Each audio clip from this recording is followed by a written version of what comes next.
Hello everybody and welcome back to another one of those videos where I talk about updates on DF. This is a bit of a different one as it's coming from a different source.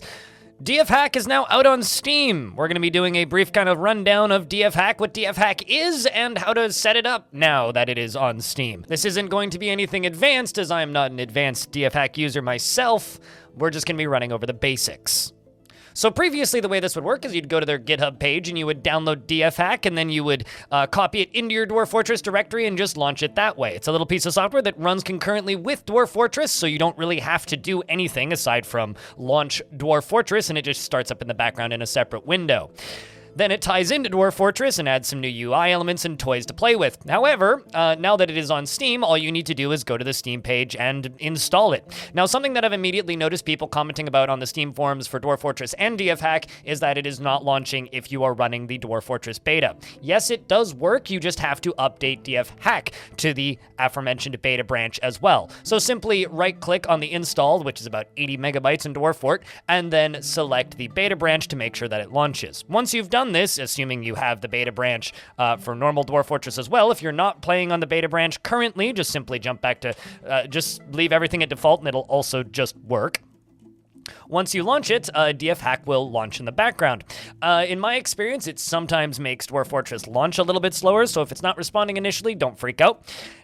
Now, they very much recommend that you back up your save files while using DFHack. This is something I personally recommend, as I've had DFHack in older versions fry worlds before, as in crashes during inopportune moments, and then the world just is dead. So for this reason, I am a paranoid creep who doesn't generally use DFHack while I'm playing. I generally have a secondary install of DFHack running in the background at all times. Well, not at all times, but so that I can, if I want, swap over and check and fix some things in my saves before jumping back to my main install, is how I've always done it.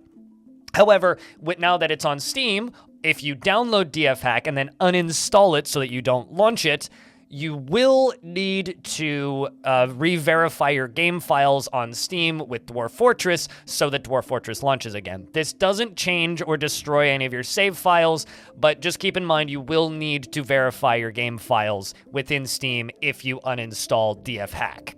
Once DFHack is up and running, you can play the game normally. You'll notice some new UI elements and tools to play with. Most notably, I would like to recommend taking a peek at Stone Sense because it lets you see your fortresses in that cool little isometric view that so many people like, as well as Exterminate, which is very useful for removing groups of enemies that you don't want on your map anymore, and Blueprints. Now, Blueprints are kind of cool. They have a whole bunch of pre-built blueprints, which allow you to make your forts look very specific and generated. However, this is kind of how you end up with these massive grids of perfectly symmetrical, uninteresting looking layouts that I see a lot of people playing with, and personally, that's not my playstyle. So I don't like using things like blueprints. I like making all of my forts unique. It's a lot of what makes the creativity of Dwarf Fortress fun for me.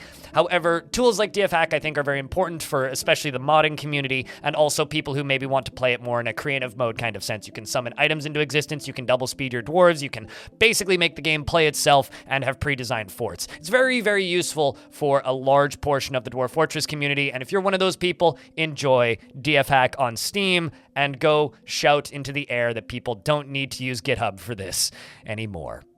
And also, I'm curious, to those of you using Steam Decks, does DFHack work on the Steam Deck? I'd be curious to know if this is actually a way to get DFHack working on Steam Decks. Thank you very much for watching this video. If you want to see me dive a little bit deeper into DFHack, leave a comment down below. Maybe I'll look into making some videos about this. Thank you very much for watching, and I hope to see you in the next one.